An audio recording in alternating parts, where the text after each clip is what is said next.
n'ubuyobozi butandukanye tuyitezeho byinshi dore ko bafite imiryango ihamye twese hamwe nta kabuza tuzatsinda yavuze leta z'abasore b'uruganda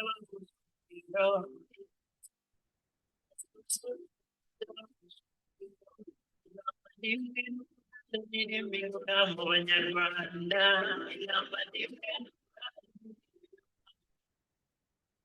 bakabana batuje bakayibutsa umugozi ikaze kuri mwese banyarwanda abanyarwandakazi mwebwe mwese mukurikiye radio televiziyo yanyu radio televiziyo Umurindi. Ikaze kuri mwebwe mwese mukurikirana ibiganiro byacu. Turabakiriye kuri uyu munsi wa gatandatu itariki 7 z'ukwezi kwa Kamena umwaka ni 2025. Umunsi mwiza kubagize ibirori bitandukanye, umunsi mwiza kubagize ubukwe, umunsi mwiza ndetse no ku bafite ibirori bitandukanye ku munsi w'ejo ku cyumweru. Uyu munsi rero banyarwanda abanyarwandakazi ni iya saha nziza twabamenyereje ko tuzajya tubagezaho amakuru y'ingenzi abera mu karere u Rwanda ruhereyemo ndetse no mu Rwanda nyirizina, aho uyu munsi tuza kubabwira ku byerekeranye n'uko havumbuwe amabanga ya RDF mu ntambara irwana muri Repubulika ya Demokarasi ya Kongo. Perezida Tshisekedi yatanze urugero rwiza aho yashimiye Ministre wa Leta Madame Kayikwamba Wagner Therese. Hanyuma FPR ikaba ikomeje umurego mu gusenyera abanyarwanda. Nta munsi w'ubusa abanyarwanda badataka, nta munsi w'ubusa tutabona abantu barerwa ntambi kubera nyine FPR inkotanyi. Reka turebere hamwe rero duhereye ku byatangajwe n'ikinyamakuru cyitwa NBC News kuri YouTube ku bijyanye n'intambara u Rwanda ruvugwaho kugiramo uruhare muri Repubulika ya Demokarasi ya Kongo RDC. Bigaragaza uruhare ruvugwa rw'u Rwanda mu gushyigikira umutwe wa M23 ndetse no gusahura ubutare cyangwa se umutungo kamere wa Kongo, n'ubwo u Rwanda rwabihakanye inshuro nyinshi. Raporo z'impuguke rero za Nations Unies cyangwa se z'umuryango w'abibumbye zagaragaje ibimenyetso simusiga by'uko ingabo z'u Rwanda RDF zifatanya n'abarwanyi ba M23 ndetse rwose M23 ikaba icunzwe cyangwa se ishyigikiwe ku mugaragaro na leta y'u Rwanda, ikanarwanirwa n'ingabo za FPR inkotanyi arizo RDF. Ibyo byose mu bikorwa bya gisirikare mu burasirazuba bwa Repubulika Iharanira Demokarasi ya Kongo, harimo n'amafoto y'ingabo z'u Rwanda mu nkambi za M23 n'amashusho ya drone agaragaza ingabo zambaye imyambaro isa n'iy'ingabo z'u Rwanda. Mu kwezi rero kwa Mutarama uyu mwaka wa 2025 umutwe wa M23 wafashe umujyi wa Goma, umurwa mukuru w'intara ya Kivu y'Amajyaruguru, ndetse n'umujyi wa Bukavu, umurwa mukuru w'intara ya Kivu y'Amajyepfo, bituma Repubulika ya Demokarasi ya Kongo ihagarika umubano wa diplomasi n'u Rwanda. Ibi byateje impagarara mu karere, aho ibihugu nka Afurika y'Epfo byashinje u Rwanda kugira uruhare mu kwica abasirikare bayo bari mu butumwa bwo kugarura amahoro, bigatuma Perezida Cyril Ramaphosa wa South Africa atangaza ko ibitero nk'ibyo byafatwa nk'itangazo ry'intambara. Ibi ababashije kubikurikirana abatarabashije kubikurikirana mushobora kubisanga ku kinyamakuru bbc.co.uk. U Rwanda rwakomeje guhakana ibyo birego ruvuga ko ingabo zarwo ziri ku mipaka gusa mu rwego rwo kwirinda ko intambara yakwinjira mu gihugu. Umuvugizi wa guverinoma Yohana Makoro avuga ko u Rwanda rushyigikiye igisubizo cya politiki ku bibazo byo mu burasirazuba bwa Repubulika ya Demokarasi ya Kongo, aho yagaragaje ko u Rwanda rwakira impunzi zirenga ibihumbi 100 z'abanyekongo bahunze intambara nyine ibera mu gihugu cyabo. Ibi byose rero ngo bikaba byaratumye umuryango w'abibumbye utangiza iperereza ku byaha byibasira uburenganzira bwa muntu byakozwe mu burasirazuba bwa Repubulika ya Demokarasi ya Kongo, aho hasabwe ko umutwe wa M23 n'ingabo z'u Rwanda bava mu duce bafashe. Icyegeranyo rero cya NBC News kuri YouTube kigaragaza ibi byose gishingiye ku bimenyetso by'impuguke za Loni bivugwa n'impande zombi ndetse n'ingaruka z'intambara ku baturage bo mu burasirazuba bwa Repubulika ya Demokarasi ya Kongo. Wenda akakomateri nashyiraho kanjye bwite nuko nta na rimwe u Rwanda rwigeze rwemera ko ruri muri Repubulika ya Demokarasi ya Kongo, nta na rimwe u Rwanda rwigeze rwemera ko rufasha umutwe wa M23, nta na rimwe u Rwanda rwigeze rwemera ko rusahura imitungo kamere ya Kongo. Ariko uko byagenda kose ibimenyetso birabigaragaza. Noneho uku gukomeza kunangira niko gutuma igihugu cy'u Rwanda gihabwa ibihano n'amahanga kugeza no gufungirwa imfashanyo. Ubu abanyarwanda bakaba bari mu kangaratete kubera ibyo nakomeje kwita caprice, kubera izo caprice za Perezida Paul Kagame. Reka dukomereze ku ngingo yindi ya kabiri, aho mu by'ukuri Perezida Felix Antoine Tshisekedi ejo yagaragaje uburyo ashimira Madame Minisitiri wa Leta ushinzwe ububanyi n'amahanga, Madame Thérèse Kayikwamba Wagner, mu gihe umuperezida wacu uwo atishe aramufunga cyangwa se akamwangaza n'abari mu mirimo yirirwa abatuka. Muribuka neza ko ariho ijambo rigifobagane ryavuye. Perezida Felix Antoine Tshisekedi yashimiye byimazeyo Minisitiri w'ububanyi n'amahanga wa Repubulika ya Demokarasi ya Kongo, Thérèse Kayikwamba Wagner, amuha indabo mu ruhame nk'ikimenyetso cy'ishimwe ku bw'akazi yakoze mu rwego rw'ububanyi n'amahanga.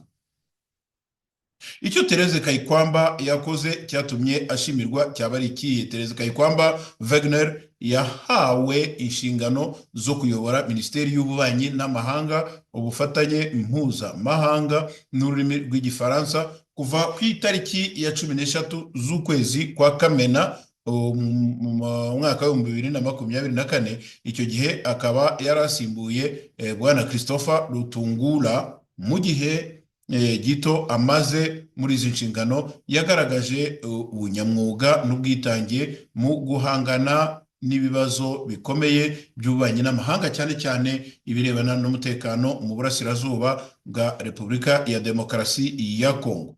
Haburaga gusa icyumweru kimwe kugira ngo Madame Wagner abe amaze umwaka kuri uriya mwanya. Hanyuma rero mu mwiherero w'abaminisitiri wabaye ku itariki ya 19 Ukuboza umwaka ushize, Minisitiri Kayikwamba yakiriye Matata Twaha Magara, uhagarariye by'agateganyo ambasaderi wa Uganda muri Repubulika ya Demokarasi ya Kongo, amusaba ibisobanuro ku magambo yatangajwe na General Muhoozi Kainerugaba, umugaba mukuru w'ingabo za Uganda, ajyanye na Perezida Tshisekedi.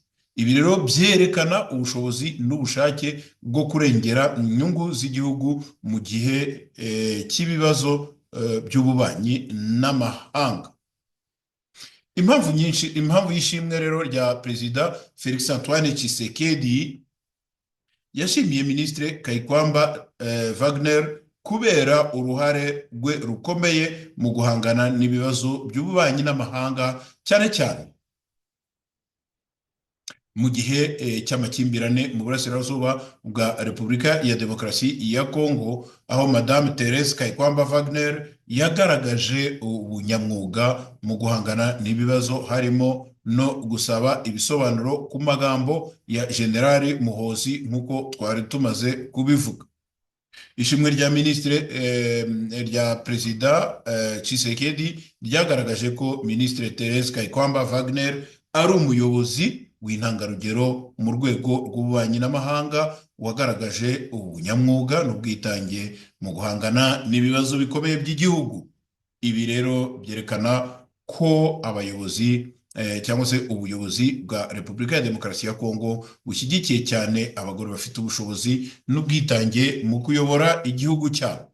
Aka kantu nari nagatekereje mvuga nti reka koko dufate umwanya perezida wacu nubwo yirirwa avuga amagambo mabi avuga ko badakwiriye kumugeranya n'abandi bantu, ariko koko ni ukuri kose abanyarwanda bagerageze bashyire ku murongo kuva 1994 mu kwezi kwa Nyakanga kugeza uyu munsi imyaka 31, imyaka 31, yes.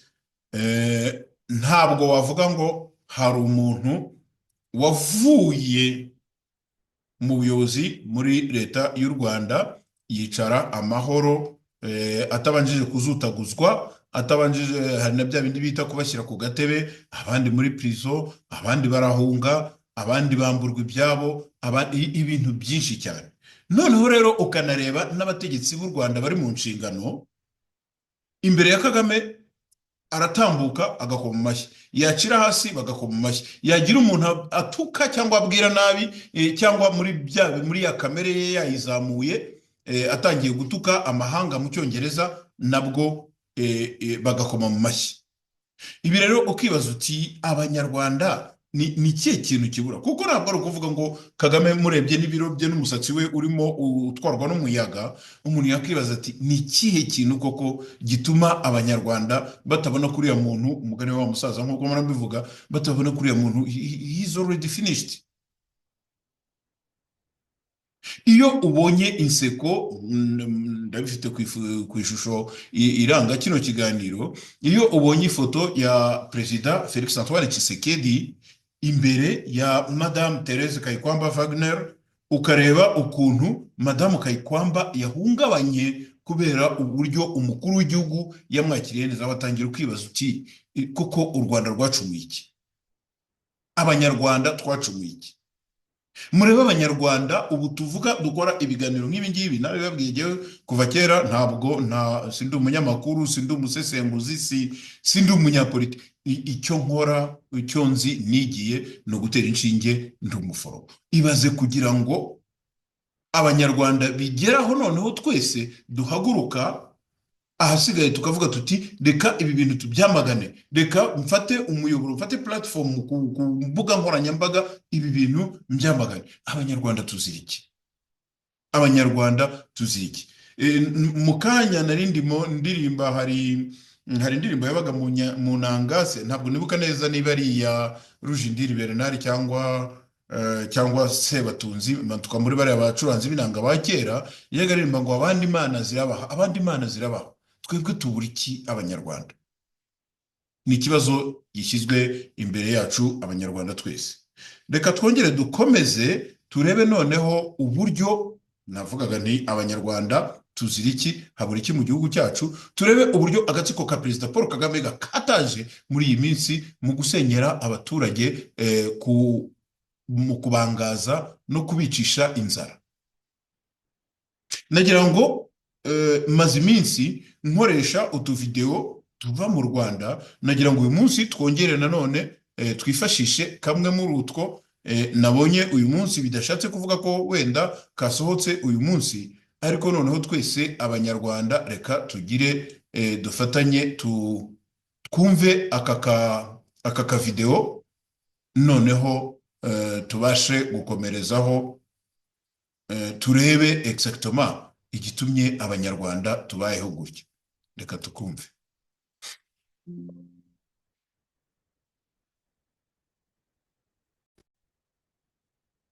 Uyu ni umubyeyi wari wasenyewe,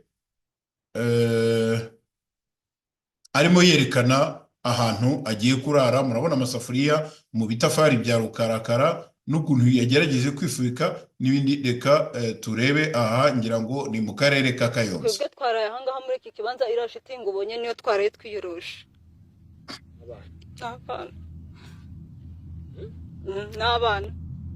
n'abana niho twaraye ngabo abaturanyi ese nari kurara he? Nta hantu na hamwe mfite, nta na hatoya, nta na gatoya mfiteho nakihengeka habe namba n'ubu ngubu, kandi nabwo niho turi burare mpaka aho Imana izashakira igakemura ikibazo, cyangwa se nimba tugomba kuhagwa ngo tuzahagwa. Kugera naho dipisi w'akarere ushinzwe polisi, ngo polisi kandi tuzi ko ari ihuza n'abaturage, dipisi w'akarere aramanuka ati akitambika imbere mu karase dipisi w'akarere. Ibaze ako karengane wa mugabo. Mwumve iryo terabwoba. Uyu mugabo akoze intervention asa naho asongera uyu mumama, avuga ati kugeza naho umukuru wa polisi DPC, district police commander cyangwa whatever, kugeza ubwo aza avuga ati ngewe ntanze itegeko nakibeshya kakitambika mu karase. Mwumve iryo terabwoba. Mu gihugu cy'u Rwanda aho noneho bavuga bati turagusenyera nihagira n'utangira kuza aba yibarishwa utubazo barase bavane mu nzira umwanda. Naho ngaho abanyarwanda tugeze, dutora 100%, dukunda umukuru w'igihugu, ibitangaza n'ibindi byose.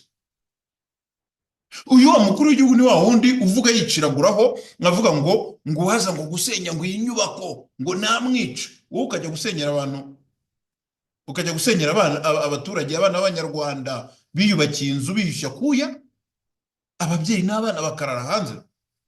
Icyo ni igihugu. Reka dukomeze. Baje gusenya imbone nkubone, ngakitambika imbere bakarasa bagatimura, nashaka azanyishyiremo. Ndabivuze kandi ndabizi neza, ubu ngubu byanga bikunda nimumara kubitangaza baraza kumiga bazananyishyiramo.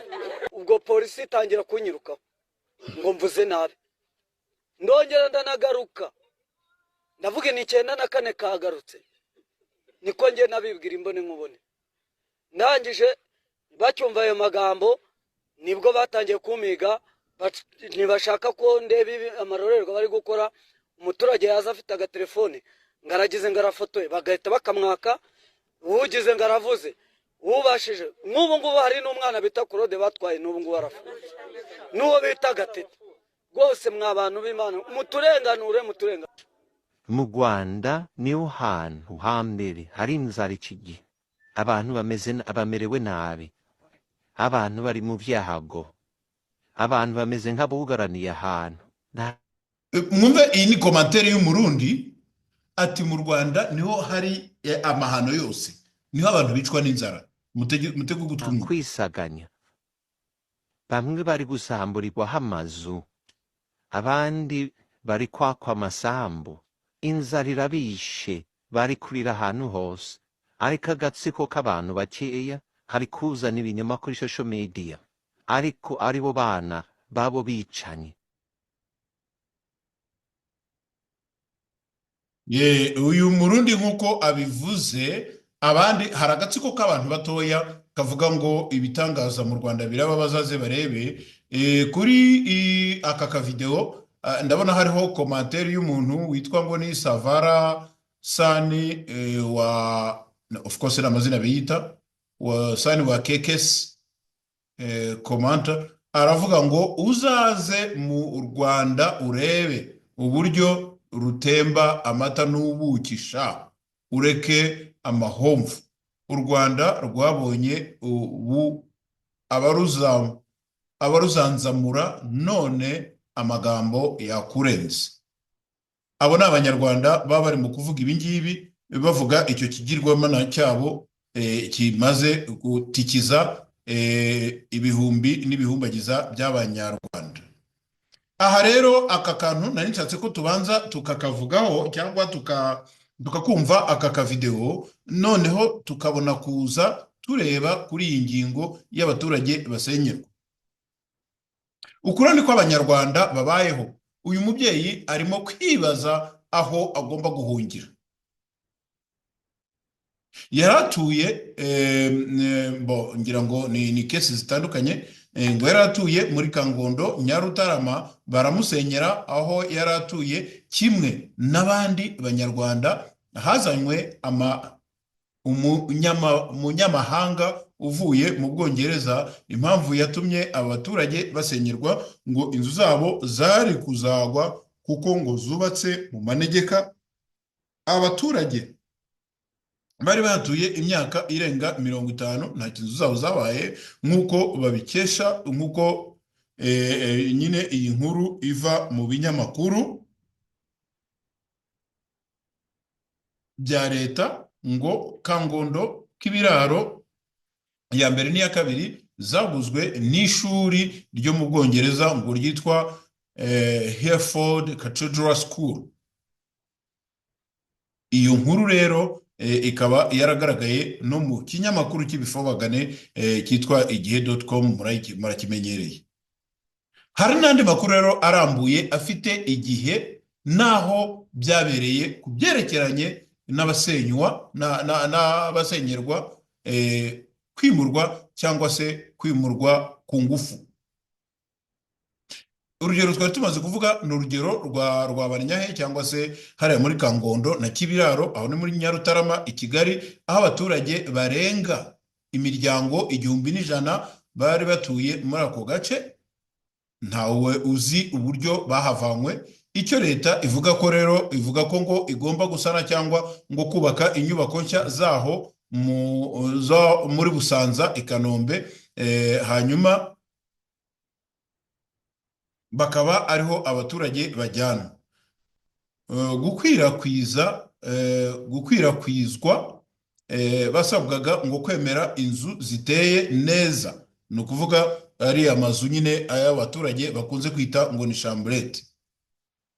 Imyimurire rero mu duce dushyiriweho, mu duce bivuga ko ngo turi mu manegeka cyangwa se ibyo bita ngo ni high risk zone.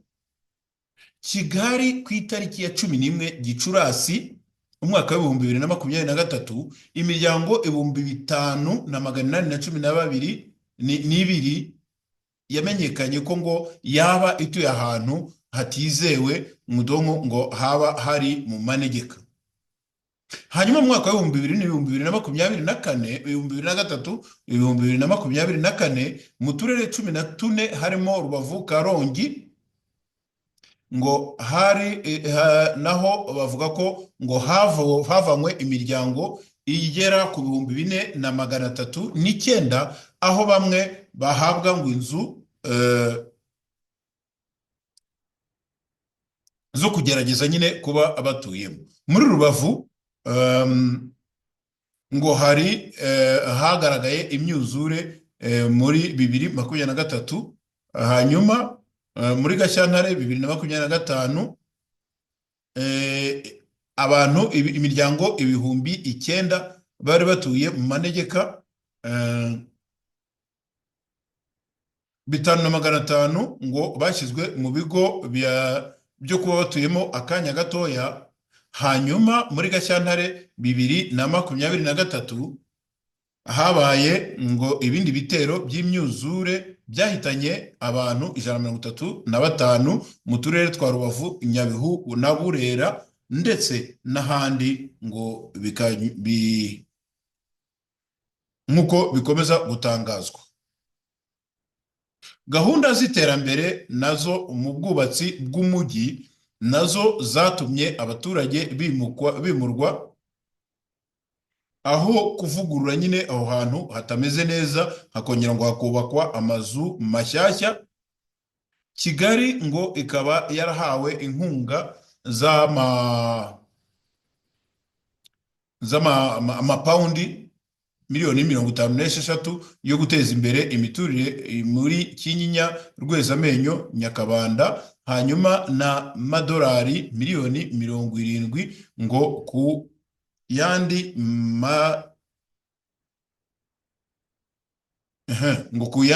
ku yindi myubakire nyine, aho bavuga ngo muri Gatenga na Nyagatovu. Hanyuma imidugudu y'icyitegererezo nayo ngo ikaba yarakozwe igenewe abantu igihumbi cyangwa se imiryango 1260 mu Busanza, ngo hakaba hari indi Ikarama n'Ayabaraya, hanyuma ingezi za RUDP ntabwo nzi ko ziba zimeze, ngo zigafasha no kuzamura imihanda na serivisi muri Kigali y'umujyi. Ibibazo rero n'imbogamizi, imyumvire ngo yo kwemera cyangwa se kutemera, ngo hari bamwe bahitamo amafaranga, abandi bemera ubutaka, inzu ziciriritse n'amafaranga. Hanyuma rero ubukode nk'umutungo, guhenda no gucogora, aho abatuye muri ayo mazu bavuga ko abaturage bigobotoye kubera gutwarwa n'ubukode ndetse n'imyenda. Hakaba rero n'ikibazo cy'inkunga, hari abatavuga rumwe ngo n'imiterere y'inkunga, aho bamwe bahabwa ibifite agaciro gake abandi bagahabwa ibigaragaza rwose ko harimo umurengera.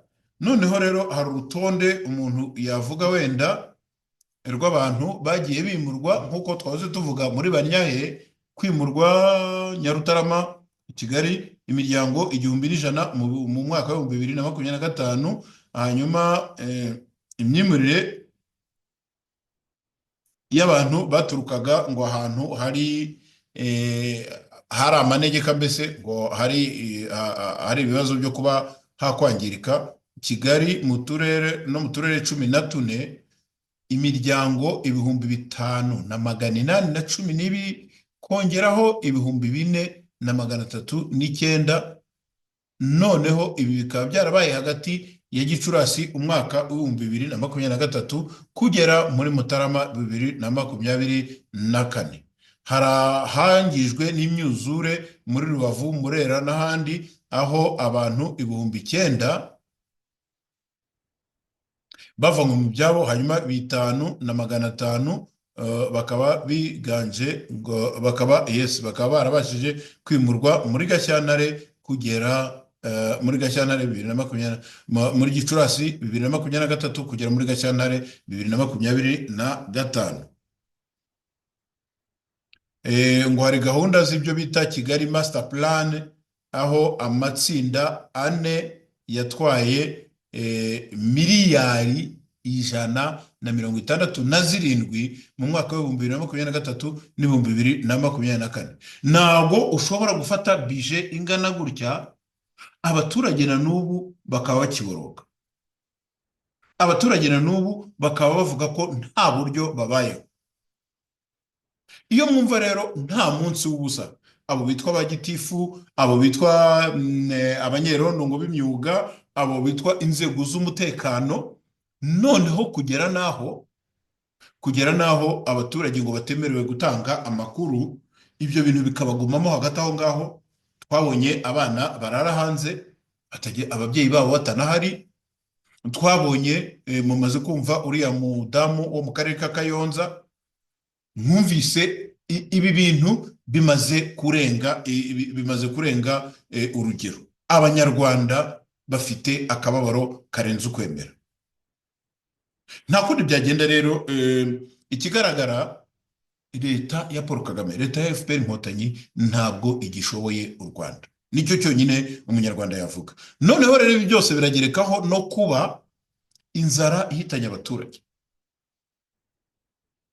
Inzara ihitanye abaturage, abantu barafata bagafungwa. Noneho ubu ngubu mwibaze ni bande bazongera kubasha kwigondera kwishyura amafaranga yo gukodesha inzu. Izisigaye ni nkeya, izitwa ko ziciriritse barazihamaze. Kwiyubakira ntibishoboka kuko nta kintu kiza amafaranga kiri mu gihugu. Abantu bose barataka. Ejo bundi mwumvaga abamotari n'ibindi. Nagira ngo turangirize ku rupfu rw'umunyarwanda w'intore wapfiriye muri Canada, rwongeye gusubirwamo, rwongeye kongera kuvugwaho, aho urupfu rw'uyu munyarwanda witwa Erikson Kabera wapfuye arashwe muri Canada rwongeye nyine kuvugwaho, aho urwego rushinzwe iperereza Special Investigation Unit SIU rw'intara ya Ontario muri Canada rwagaragaje ko abapolisi babiri barashe uyu munyarwanda Erikson Kabera amasasu agera kuri 24 bagapfa, bamusanze iwe mu rugo batazakurikiranwa n'ubutabera. Byatangajwe na raporo y'urwo rwego rw'iperereza yagiye hanze ku munsi w'ejo itariki 6 Kamena mu mwaka wa 2025 nyuma y'iminsi irenga 200 ibyo bintu bibaye. Kabera wari utuye muri Canada n'umuryango we yarashwe n'abapolisi ku itariki ya 9 Ugushyingo mu mwaka wa 2024 arasirwa aho yari atuye. Icyo gihe polisi yatangaje ko yatabajwe n'umuntu utaravuzwe imyirondoro. Ubwo polisi yahageraga yahise ibona Kabera Erikson ihita imurasa urufaya rw'amasasu, habanje gutangazwa ko habaye kurasana, nyuma ivuga ko Kabera atigeze arasa ariko ko yari afite imbunda. Muri iri perereza rimaze iminsi igera kuri 200 ritegerejwe n'umuryango wa nyakwigendera ryagaragaje ko Kabera yari afite igisa n'imbunda mu biganza, ngo byatumye abapolisi bakeka ko ari imbunda ya nyayo. Ahubwo se yajyaga kugira igisa n'imbunda mu biganza bye cyari kiki? Cyari cyo kumarisha iki? Iyi raporo iti icyo kintu yari afite si imbunda nyayo, ariko cyari gifite ishusho isa neza n'iy'imbunda ya pistole. Nubwo hatatangajwe uwatabaje polisi, iperereza ryagaragaje ko ngo yahamagaye avuga ko hari umuntu uri kumukomangira cyane afite imbunda kandi ushaka kumwinjirana. Umuyobozi wa SIU Joseph Martino yavuze ko ku munsi ko mu isesengura nta mpamvu igaragaza ko ibyo polisi bakoze babikurikiranwaho nk'icyaha. Ati dushingiye ku isesengura ku bimenyetso nta mpamvu yumvikana yatuma umuntu yemeza ko hari n'umwe muri bariya bayobozi wagize uruhare mu cyaha kijyanye n'urupfu. Iyi raporo rero ikomeza ivuga ko ubwo Kabera yegeraga abapolisi yabatunze icyo kintu gisa n'imbunda, hanyuma batangira kumurasa amasasu menshi basubira inyuma. Nyuma rero yo kubona ko adafite ubwoba bw'amasasu, ngo umupolisi umwe yamukubitishije umuriro w'amashanyarazi, icyo bita laser, undi amurasa amasasu 7 cyangwa 8 ahita agwa hasi yubamye. Umuryango wa Erikson Kabera wagaragaje ko utanyuzwe n'ibyavuye mu iperereza, wongera gushimangira ko nyakwigendera yari umuntu mwiza ukundwa na bose. Itangazo ryakomereje rigaragaza ko harimo kurebwa uburyo ushobora kwifashisha inzira z'amategeko kugira ngo bashake ubutabera. Uriya muryango nyine wa Kabera ushaka ngo kunyura mu mategeko kugira ngo babashe gushakisha ubutabera. Umuryango we kandi wakunze kugaragaza ko yishwe nk'imbwa, ugasaba ko yahabwa ubutabera bukwiye. Hanyuma ku rundi ruhande ariko polisi ya Hamilton yavuze ko izirikana ingaruka urupfu rwa Kabera rwagize ku muryango we n'umuryango umugari muri rusange, ishimangira ko yiteguye kuwegera no gukorana n'abayobozi b'umuryango w'Abanyarwanda baba muri Canada ngo gushakira hamwe igisubizo. Mu bapolisi babiri bagize uruhare muri iryo raswa byasobanuye ko umwe ari we wemeye kubazwa n'inzego z'iperereza, mu gihe undi yabiteye utwatsi gusa agatanga ubuhamya bwanditse. Nyuma y'urupfu rwe rero Abanyarwanda ngo batandukanye batuye muri Canada basabye ubuyobozi bw'icyo gihugu gutanga ubutabera. Reka babwire Banyarwandakazi, cyane cyane mwebwe b'intore mugenda wa mugani wa Kabarebe muhunahuna mu bihugu by'amahanga, hanyuma byagera ku mwatangira guhura n'ingaruka zabyo ugasanga muravuza iyabahanda. Aha ni hahandi kubera ko igihe cyanyu kirabaze, ariko n'ubundi sinzi n'icyo murwanira, kuko iyo leta mwitwa ko muvuganira nayo yamaze kugerwa ku buce nk'imbaho.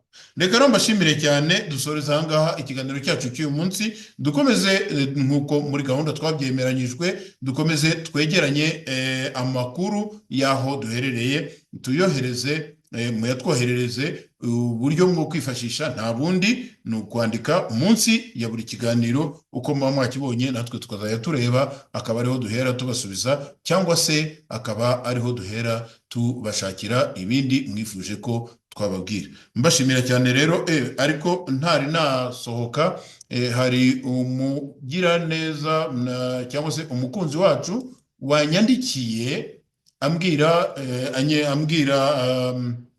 ampa inyunganizi kuri ku kiganiro nakoze, umusibo ejo, ikiganiro cyerekeranye n'urupfu rw'abasenyeri ku itariki ya 5 z'ukwezi kwa Kamena umwaka w'ibihumbi 1994. Uyu umugiraneza rero ndimo ndareba ahantu yanyandikiye, amenya hari, sinzi yitumye ntari kubibona.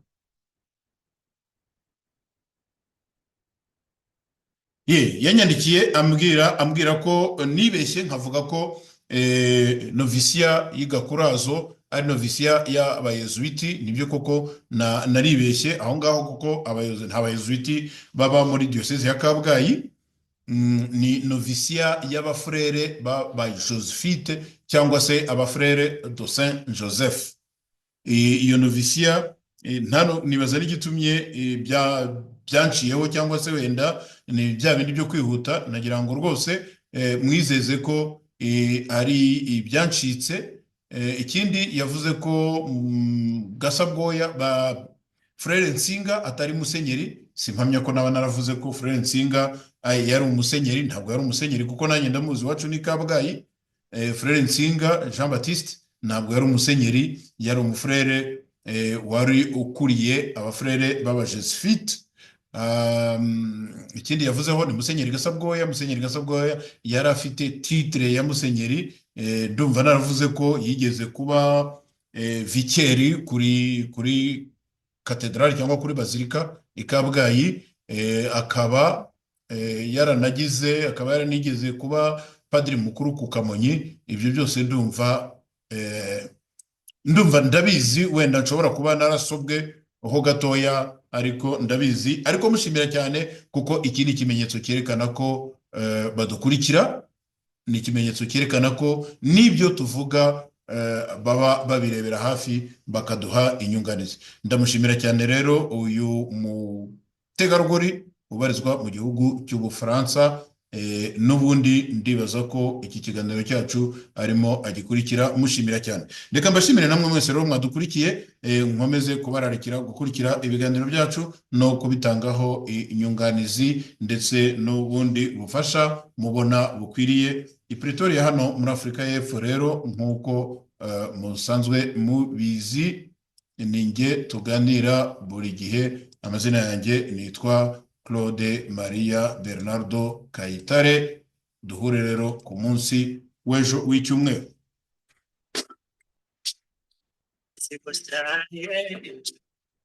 Uyitezeho byinshi, dore ko bitima imigambi yawe. Twese hamwe nta kabuza tuzatsinda. Byavuzwe